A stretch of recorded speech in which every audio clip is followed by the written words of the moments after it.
justice. Pour qui ça ou été loin comme ça c'est? Pour qui ça ou caché corps comme ça les nous nan ka? Méchant a gonflé l'estomac li. La persécuté malheureux yo. C'est pour pied prendre appel li même li tan nan. Méchant a vanté tête li pour mauvais l'envie li gen nan kel. L'ambition fait parler mal. Li vire do bay bon Dieu.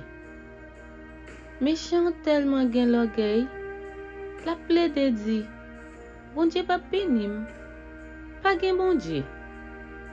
C'est ça, c'est méchant mette dans tête li. Tout ça li fait toujours marcher bien. Li pas comprendre jugement bon Dieu yo. La mépriser l'ennemi li yo. La dit nan kel, rien pas ka branem. Moi pas jamais nan problème. Toute parole li c'est malédiction. C'est menti, c'est tromper moun. Li chaud comme ça pour parler moun mal. Pour dire gros mots. Li cache kol nan ti bouk yo. La paraît tan innocent yo pour touyer yo en cachette. La veye moun qui sans défense. Li embisque kol. Tan kou yo lion en cachette li. Li couche, la ton malheureux yo. Li pran yo nan pelin.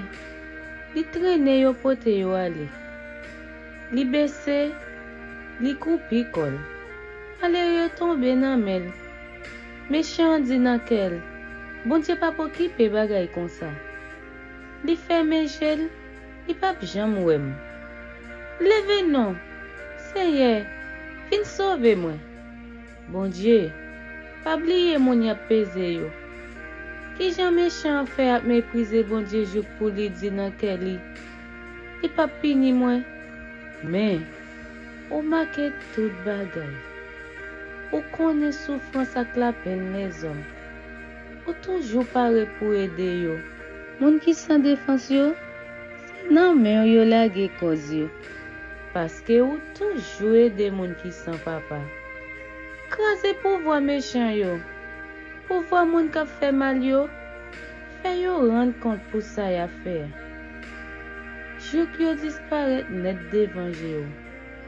C'est waliye depuis tout temps pour tout temps. Moun lot nation yo gen pour disparaître dans pays li ya. C'est ou akoute moun qui soumet devant ou le ap la prière. Ou ba yo courage. Ou attendre rel moun y a pesé yo. Rel si moun qui sans papa yo. Ou faire yo justice.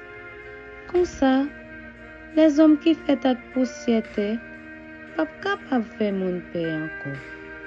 Amen.